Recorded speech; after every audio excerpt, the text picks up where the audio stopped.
안녕하세요. 책 읽어주는 편안한 하여서입니다. 나는 짐을 지고서 산을 잘 오를 수 있게 되어버렸지만 짐을 지지 않고도 편하다면 나는 그렇게 하겠다.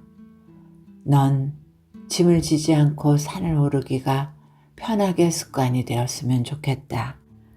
자기의 숙명을 스스로 말하는 사람이 있다면 그의 표정은 아마도 그때의 아버지의 그것과 비슷할 것이었다. 이청준 지음. 등산기. 개번나무 사이로 들어오는 들판에는 한강 줄기가 길게 누워 있었다. 초가을 냉기에 선뜩선뜩 놀라 강은 굽이치며 유리판같이 맑게 빛났다. 그것은 멀고 신비스러웠다. 나는 숨을 죽이고 그 개번나무 사이에다 시선을 비끄러매고 있었다. 나를 그런 것으로 이끌어주는 것은 언제나 아버지의 눈길이었다. 아버지는 무거운 등산 배낭을 지신 채 반쯤 바위에 기대 앉아서 나와 같은 곳을 바라보고 계셨다. 아니, 정확하게 말하면 내가 그 아버지의 눈길을 따라 강물을 보고 있었다. 나는 정말 바보다.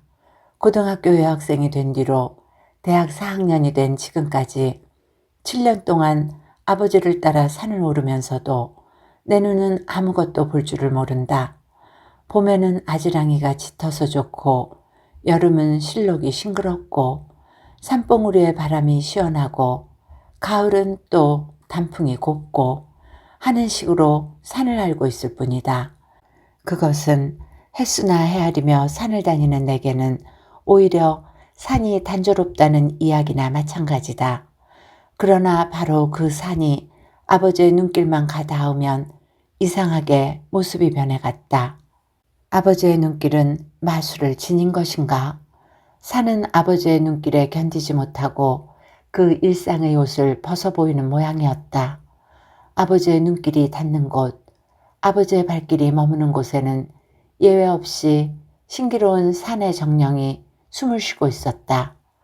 아버지는 마치 작고 영원한 노랫소리에 귀를 기울이는 사람처럼 조심스럽고 조용하게 그것들을 찾아내곤 하셨다. 나는 그 아버지의 눈을 통해서만 산을 보는 것이다. 지금 그 개번나무 사이로 들어오는 강물만 해도 그랬다. 자, 또 가볼까? 아버지가 이윽고 자리를 일어서셨다. 나는 후딱 강물에서 시선을 거두고 일부러 피곤한 눈을 해보이며 아버지에게 두 손을 내밀었다. 아버지의 큰 손이 나를 일으켜 세웠다. 나는 다리를 휘청거리면서 뱅그르 몸을 한 바퀴 돌린 다음 덥석 아버지의 배낭끈을 붙잡았다. 아버지는 아무 말씀도 하시지 않고 걷기 시작했다. 일행은 벌써 길을 멀리 올라가 버렸나 보다. 말소리도 들리지 않았다. 하긴 그 편이 아버지를 더 편하게 할 것 같았다. 나는 끈을 붙잡은 채 머리를 숙이고 아버지를 따랐다. 아버지는 대체로 가볍게 발을 들어 올려서는 살짝 땅을 내려디디면서 힘을 아껴 걷고 계셨다. 등산 보행이었다. 그러나 아버지의 등산화를 신은 발이 너무 크고 투박스러워 보인다. 발뿐만 아니라 아버지는 몸집 전체가 컸다. 그래서 그 발길이 힘이 들어 보이는지 모르겠다. 나는 조금씩 힘이 들어 배는 그 아버지의 발을 보지 않기 위해 끈을 놓아버리고 시선을 끌어올렸다. 아버지는 무게가 줄자 힐끗 나를 한번 돌아보실 뿐 역시 아무 말씀도 안 하시고 걷기만 하셨다. 산 아래서 내가 꽂아들인 단풍잎이 퇴색한 모자에 매달려 간들거렸다. 그 모자 밑으로 빗중 내어민 머리털에 흰 것이 눈에 띄게 섞여 있었다.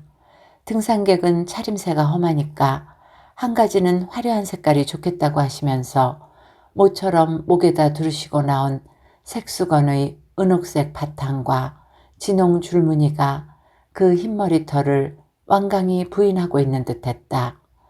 등으로 흘러내린 배낭도 전처럼 찰싹 붙어있지 못했다. 나의 생각 때문일까? 그 배낭이 자꾸만 아버지의 넓은 등에서 무게를 더하며 아래로 처져 내리고 있었다. 사실로 아버지는 그 배낭의 무게 때문에 가끔씩 목을 거북하게 저으시곤 했다.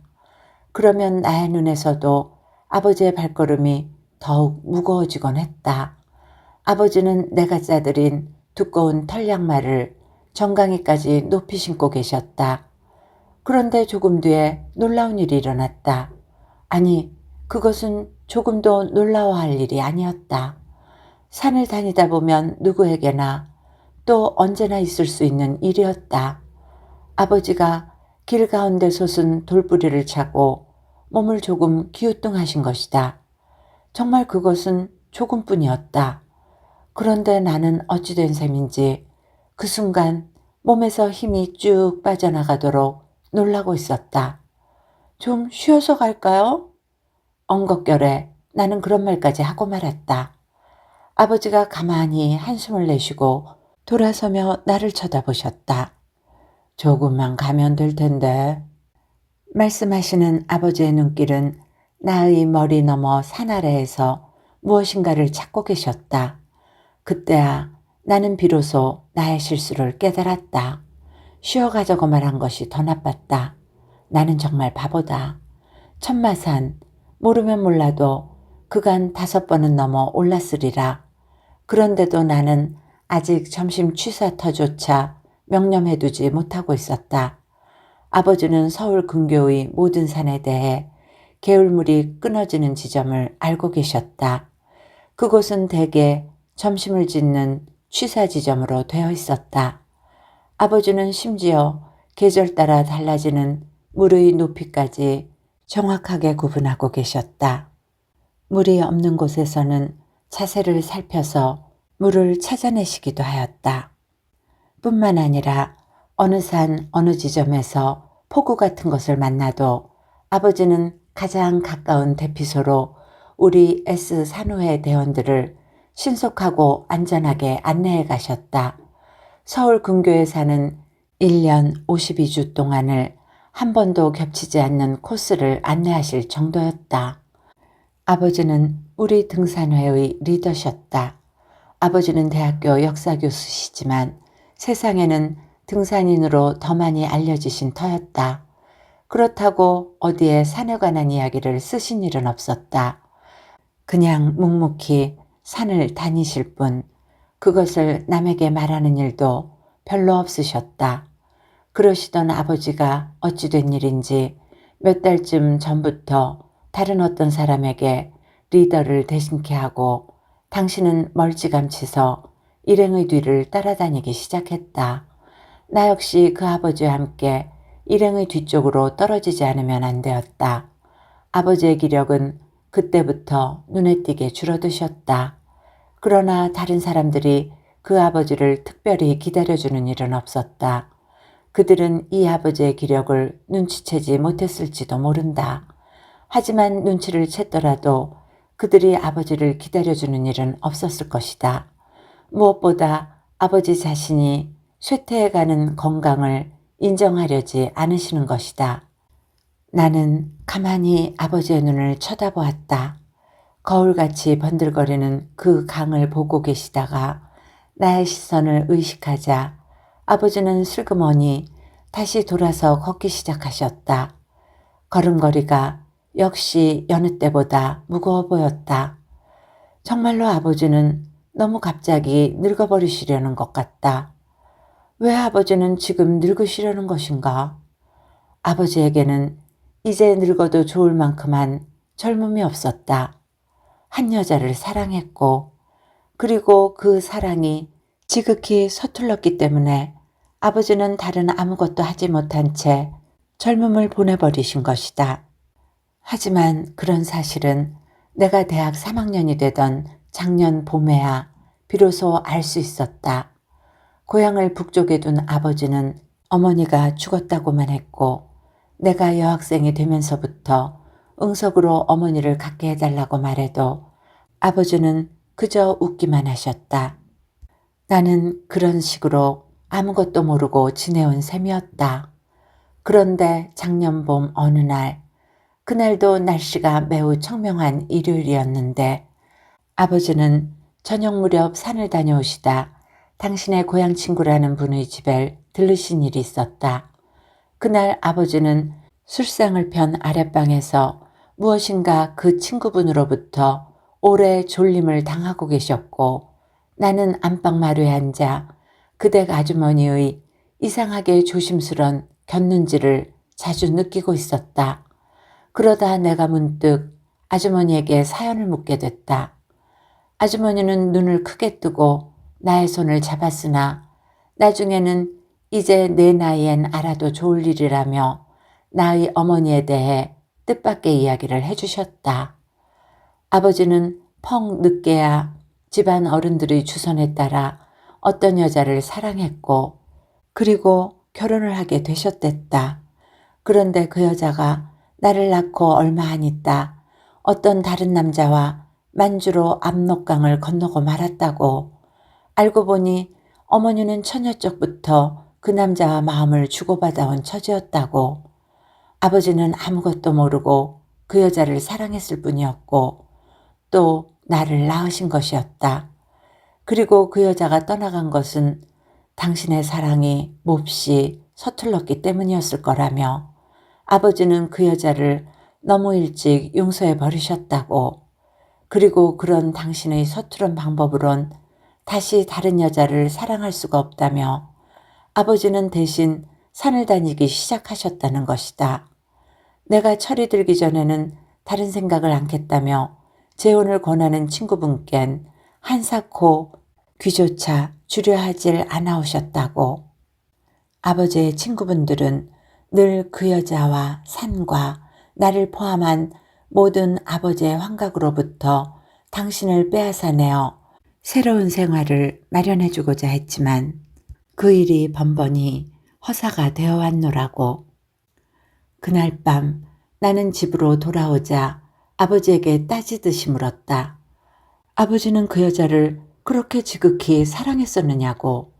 그러나 아버지에게선 별로 그런 것 같지도 않다는 대답을 얻어낼 수 있었을 뿐이었다. 그리고 이젠 내가 철이 다 들었다고 했을 때도 아버지는 희미하게 웃으실 뿐이었다. 그러시던 아버지가 정말로 내가 좀 철이 들어야겠다고 생각하는 요즘하겐 그동안 해야 할 일을 다 해버린 사람처럼 눈에 띄게 갑자기 늙어버리시려는 김이었다. 숲 사이로 흘러내려온 연기 냄새가 코로 들어오고 조금 뒤에는 골짜기에 번진 맑은 웃음소리, 말소리들이 들려왔다. 널따란 고지에 취사터가 마련되고 모닥불 위에 걸린 통나무에는 벌써 주렁주렁 군대용 반합들이 매달려 있었다. 버너를 가진 사람들은 자리를 따로 해서 찌개를 끓이고 있었다. 남자 어른들은 벌써 한쪽 잔디 위에서 술자리를 펴고 있었다. 남자들은 언제나 조금씩 술을 마셨다. 취사터 통나무에는 이제 더 반합을 디밀 틈이 없었다. 불자리를 따로 만드는 건 좋지 않은데. 아버지가 그런 말씀을 하셨으나 나는 한쪽 웅덩이 같은 데로 찾아가서 배낭을 벗었다. 한 선생님, 거기 배낭 벗어두시고 일로 오세요. 술자리를 편 곳에서 소리를 질러왔다. 아버지는 청년들처럼 선뜻 손을 들어 응답하셨다. 부탁해요. 나에게 말씀하시고 아버지는 배낭에서 조그만 술병을 꺼내들고 그쪽으로 가셨다. 나는 아버지의 배낭 속의 것을 먼저 꺼냈다. 조그만 쌀봉지와 돼지고기 방근, 된장, 연뿌리, 굴비 2마리가 전부였다. 내가 배낭에 지고 온 익은 것과 합치면 점심거리는 넉넉하였다. 아버지의 배낭에는 아직 담요 1장과 판초 우의, 털셔츠 1벌이 더 들어 있었다. 그리고 그 밑에는 언제나처럼 어린내 베개만큼한 돌멩이가 2개. 사실을 말하면 나는 아직도 한편으론 그 아버지의 사내의 집념 속에는 아버지 자신도 모르는 어떤 허망한 과장기 같은 것이 숨어 있을지 모른다는 심히 거북살스런 느낌을 지우지 못해온 터이다. 그것은 내가 7년 가까운 등산 연륜을 쌓은 지금까지도 산에 대한 안으로부터의 강한 욕구와 스스로 부딪히는 환희가 없었기 때문일 것이다. 뭣도 모르면서 그런 크고 넓은 산에 가까워진다는 욕심과 나는 산을 무척 좋아하고 있다는 대대한 자기 오해와 아버지를 즐겨 따르고 있다는 생각들이 정말로 내가 산을 좋아하고 있다고 믿어버리게끔 되었는지 모른다. 아니, 나는 아마 그 정도도 되지 못할 것이다. 가끔 학교 교정에 앉아 있다가 바람에 나뭇잎이 하얗게 뒤집히면 문득 산이 그리워지는 때가 있기도 했지만 나는 아직도 일요일이면 산을 버리고 나의 진, 부끄러운 말이지만 진이 또한 나에게는 가장 귀중한 사람의 하나니까 의 곁에도 있고 싶은 만큼 산과 나 사이에는 그만한 틈이 있는 것이다. 아버지의 경우를 나의 경험으로 해석할 수는 없지만 그러나 나의 그런 경험은 아버지의 경우를 이해하는 데 그만큼 무리를 주고 있었다. 그러나 이 돌멩이, 아버지는 언제나 돌멩이를 넣어서 배낭의 무게를 만드신다. 그것만은 그런 나의 생각에 더 이상의 독단을 용납하지 않았다. 아버지는 술자리로 가셔서 한 발을 바위에 얹고 서신 채 컵을 입에 대고 머리를 크게 젖히셨다. 그리고는 무슨 말씀을 하시며 유쾌하게 웃고 계셨다. 나는 일순간 그 아버지는 지금 정말 다른 아무 생각도 없으실지 모른다는 생각이 들었다. 내가 너무 쓸데없이 생각을 많이 하는지도 모르지. 나는 배낭을 정리해두고 쌀과 찌개거리, 굴비 등을 챙겨들고 개울을 찾아 내려갔다. 개울은 금방 나타났다. 바위 틈을 비집고 새어나온 물소리가 차가웠다. 나는 먼저 쌀을 씻기 시작했다. 쌀을 양재기에 담고 물을 부어서 결을 떠올려 흘려낸 다음 손을 넣어 휘젓고는 다시 물을 붓는다. 뽀얀 뜬물이 올라온다. 이번에 것은 찌개를 끓이기 위해 반합에다 받았다. 그리고는 한 번 더 물을 붓고 손을 넣어 젓는다. 물을 갈아낸 다음 손가락을 적당히 벌려서 쌀알을 건져냈다. 물을 흔들어 결을 일으키면 쌀알이 손가락 사이를 간지럽히며 손바닥으로 올라와 앉았다. 정말 나는 너무 쓸데없는 것을 많이 생각하고 있는지 모른다. 하지만 그 돌은 신경이 어지러웠다. 이상한 일이었다. 아버지는 배낭이 가벼우면 늘 돌멩이를 넣어서 무겁게 하여 지고 산을 오르는 버릇이 있었다. 처음에 나는 그것을 참을 수가 없어서 아버지에게 물었다. 아버지는 무안한 듯이 대답하셨다. 적당히 무거운 짐을 져야 산을 오르기가 더 편하거든. 사실로 어떤 사람들은 그게 정말이라고 했다. 믿을 수 없는 일이었다. 그러나 그것이 정말처럼 보이는 것은 무엇보다 그 아버지의 변함없는 버릇이었다. 어느 때 내가 아버지의 흉내를 내어 나의 배낭에 돌을 집어넣으려고 했더니 그제서 아버지는 고백처럼 말씀하셨다. 나는 짐을 지고서 산을 잘 오를 수 있게 되어버렸지만 짐을 지지 않고도 편하다면 나는 그렇게 하겠다. 넌 짐을 지지 않고 산을 오르기가 편하게 습관이 되었으면 좋겠다. 그 아버지의 표정은 어둡고 무거웠다. 자기의 숙명을 스스로 말하는 사람이 있다면 그의 표정은 아마도 그때의 아버지의 그것과 비슷할 것이었다. 그때부터 아버지의 등떨미를 누르고 있는 돌의 무게는 나에게까지 확연히 전해지기 시작했다. 아버지가 바라지는 않았지만 나에게도 이미 그런 짐의 무게가 지어져 있었음이 새삼 분명해진 것도 바로 그 무렵의 일이었다. 어느 남쪽 도시로 3, 4일 여행을 하고 돌아오는 기차 속에서였다.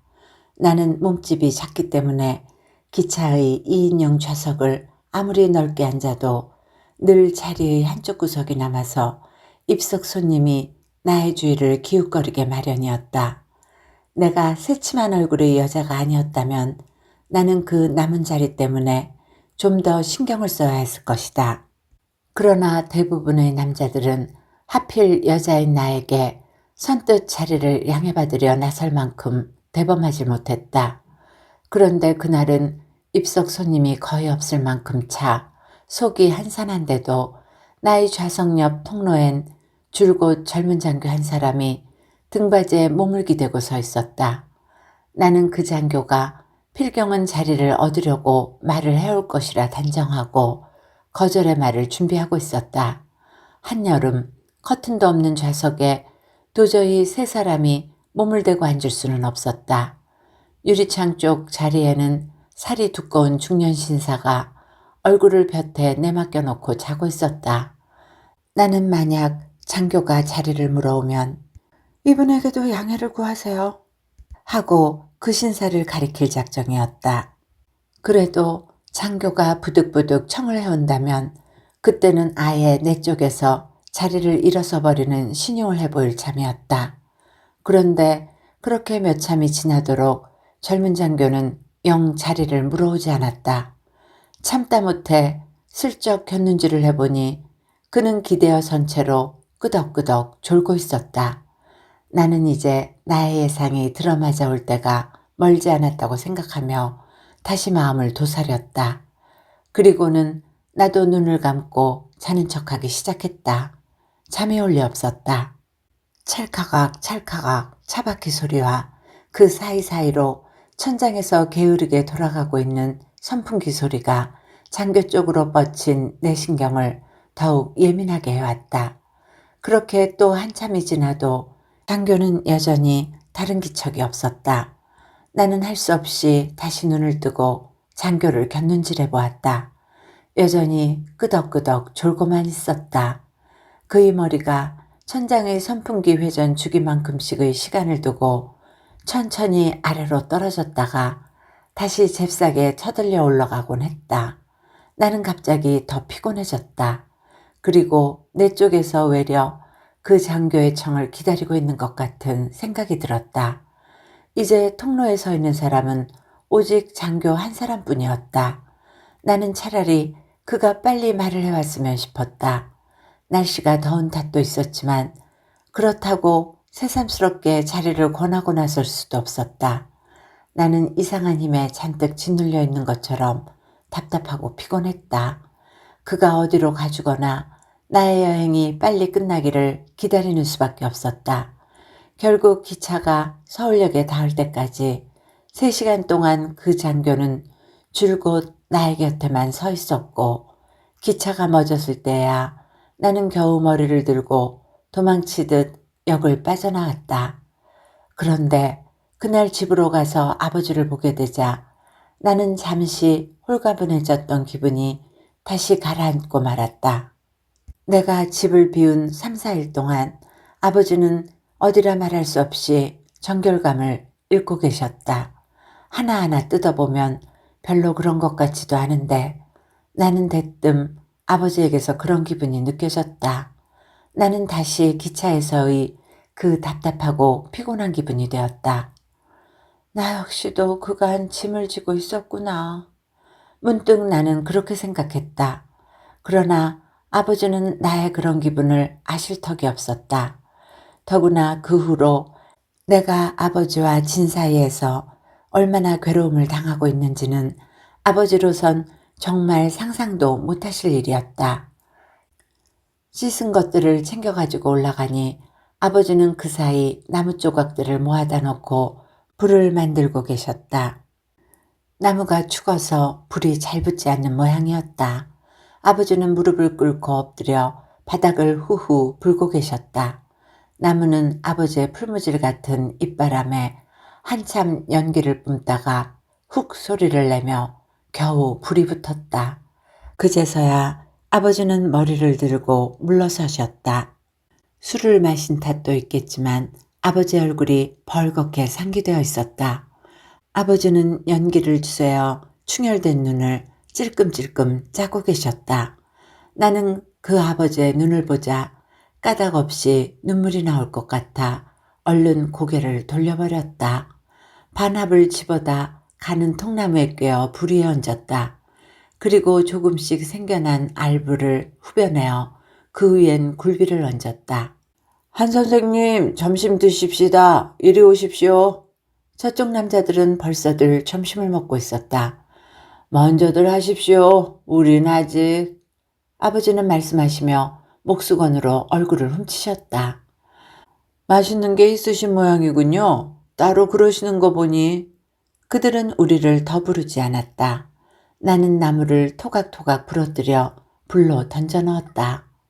진은 내가 일요일마다 산으로 가는 것을 한사코 반대했다. 처음에 나는 진을 산으로 끌고 와서 산에서 아버지에게 소개를 했었다. 아버지는 뒤에 좋은 사람이겠지 하실 뿐이었다. 그런 일에 내처 이러쿵저러쿵 하고 나서실 아버지가 아니셨다. 그런데 아무 말 없이 산을 몇 번 따라오던 진이 산을 싫다면서 오지 않게 되었다. 산과 산을 다니는 사람에게는 자기가 선뜻 받아들일 수 없는 불투명한 것이 있다고 했다. 그것이 어떤 것인지 집어 말할 수는 없어도 그는 그런 분위기에 젖기가 싫다고 했다. 무언가 흐릿하고 확실하게 감지할 수 없고 사람들은 아무것도 확실한 것을 말하지 못하고 그러면서도 자신이 거기서 받아들일 수 있는 것보다 더 많은 것을 얻고 있다고 생각하는 따위. 그리고 그런 착각이 얼마쯤 지나게 되면 스스로도 아주 정말처럼 믿어버린다는 것이었다. 도대체 네가 산에 대해 말할 수 있는 것은 무엇이냐고 내게 따져 묻기까지 하였다. 하기는 나 역시 아무것도 분명한 것을 말할 수가 없었다. 나중엔 나마저 산을 가지 못하게 하였다. 아버지에게는 이미 타성이 있고 그리고 누구든지 자기의 짐은 스스로 져야 할 것이며 내가 아버지 때문에 산을 다녀야 할 필요는 없다고 했다. 득실되는 사람들의 한가운데로 나와서 보라고. 거기에서 사람은 보다 아픈 진실을 만날 수 있다고. 나는 정말로 아픈 곳을 찔리고 있었다. 그러나 나는 진의 말을 들을 수가 없었다. 반합이 흰김을 뿜기 시작했다. 점심을 마치고 일행이 다시 산을 오르기 시작했을 때 아버지는 곧 일어나려고 하시지 않았다. 판초 우위를 깔고 누워서 오른팔을 이마에 얹은 채 아버지는 잠이 들어 있었다. 그런 아버지를 나는 잠시 바라보고 있었다. 일행이 아버지를 재촉하지 않고 떠나버린 것도 이제는 아버지의 습관을 짐작한 때문이었으리라. 요즘 들어 아버지는 늘 그렇게 일행에서 조금 뒤떨어져 길을 출발하셨다. 아버지는 알고 계셨다. 그리고 두려워하시는 것이다. 같이 떠나면 기력이 다른 사람을 따를 수가 없다.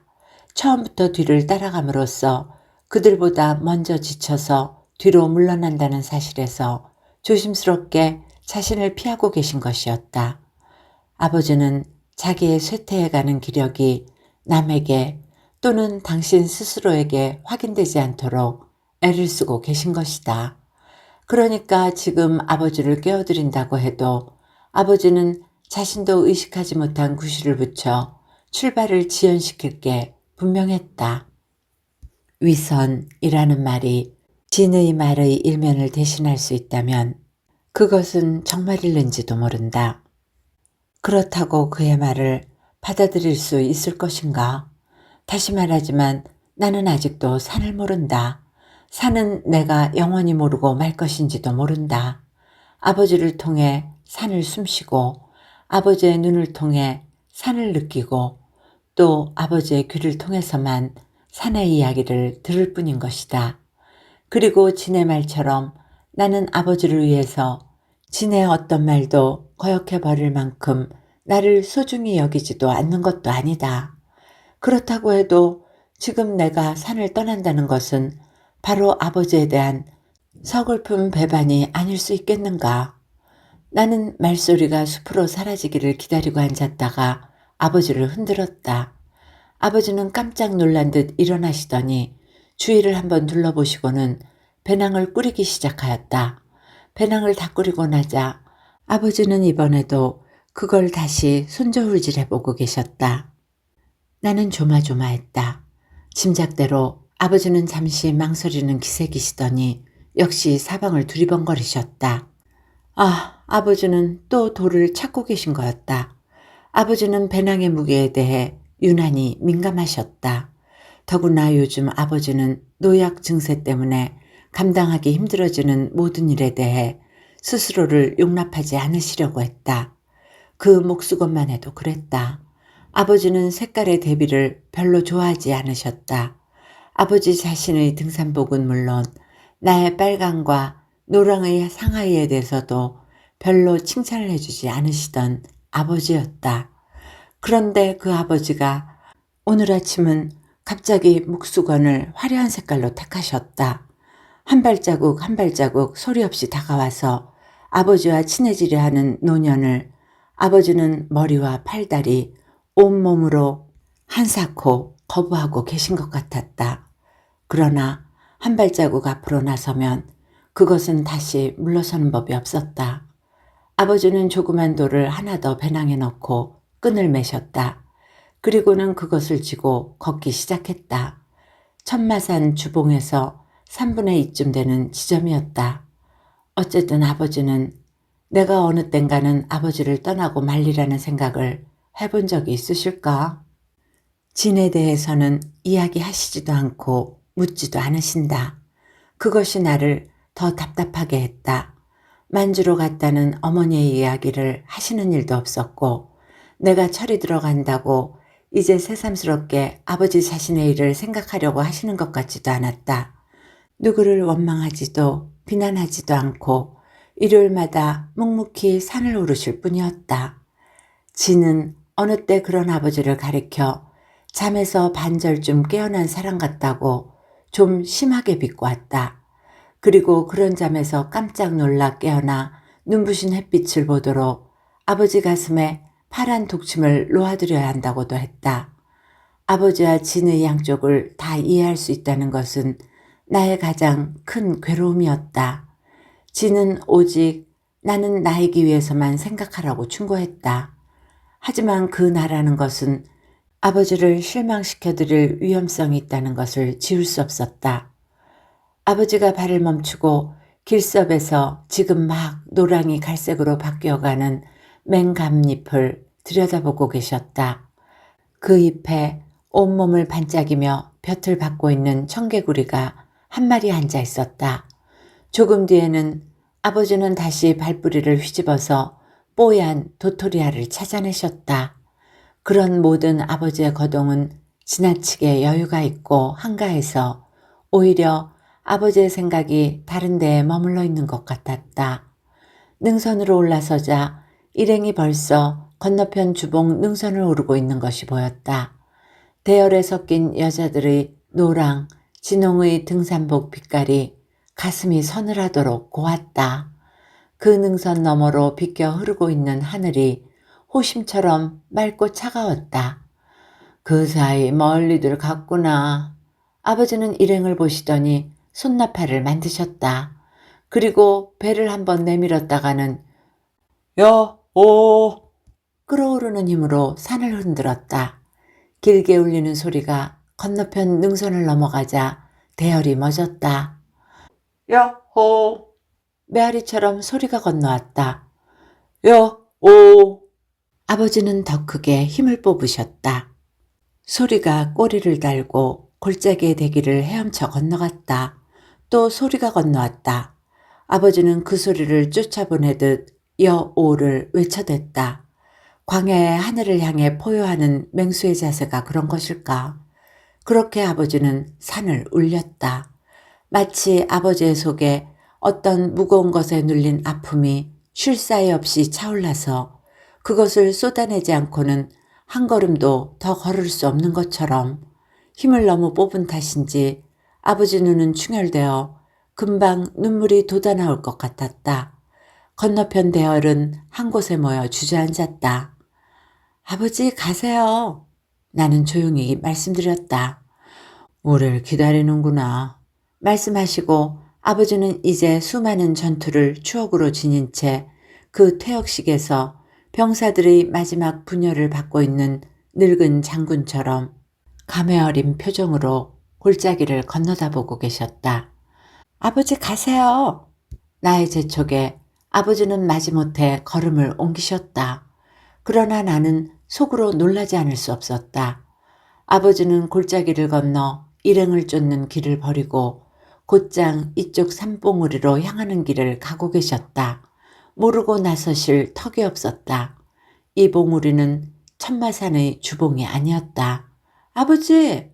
나는 미처 아버지의 생각을 헤아려 볼 틈도 없이 아버지를 불렀다. 아버지는 한동안 대답이 없이 걷기만 하시더니 이윽고 걸음을 멈추고 나를 돌아다 보셨다. 오늘은 그냥 이 봉우리에서 쉬고 가자. 아무렇지도 않은 목소리였다. 정말 아무렇지도 않은 목소리였다. 그렇지만 저 사람들이 기다리고 있는데요. 나는 갑자기 또 눈물이 나올 것 같아 투정 비슷하게 말했다. 그러니까 아버지는 뭐라고 하시려다가 잠깐 망설이시더니 그냥 돌아서서 같은 길을 걸어 올라가기 시작했다. 가까스로 봉우리에 올랐을 때는 햇빛이 더욱 맑았다. 여자의 젖가슴처럼 부드럽게 솟은 봉우리를 간지럽히듯 햇빛이 모여들고 있었다. 주봉에는 벌써 일행이 올라가서 조그맣게 움직이고들 있었다. 아버지는 잠시 그 모든 것들을 둘러보고 나서 이윽고 바위 위로 담요를 펴고 누우셨다. 다리 하나를 꺾어 괴고 한 팔을 이마에 얹으셨다. 나도 곧 아버지 곁에다 담요를 깔고 아버지와 나란히 누웠다. 그리고서 한동안 아버지와 생각을 맞춰보려고 했다. 그러나 아버지는 이미 모든 생각에 잠겨 계신 것이 아니었다. 숨소리가 이내 깊이 가라앉아 들어있었다. 잠이 드신 것이었다. 요즘 아버지는 산에서 자주 잠이 들어버리신다는 생각이 들었다. 나는 할 수 없이 자세를 고쳐누웠다. 내 눈앞에 하늘이 꽉 차왔다. 그 하늘이 나의 시선에 쫓기듯 허공으로 떠오르면서 까마득히 멀어져 가고 있었다. 이야기는 이렇게 끝을 맺습니다. 자신의 사랑이 지극히 서툴렀기 때문이라고 그녀가 다른 남자와 떠나간 것을 일찍이 용서한 아버지는 자신의 상처만큼의 무게를 짊어지고 산을 오릅니다. 좋은 시간이 되셨기를 바라며 오늘도 행복하세요.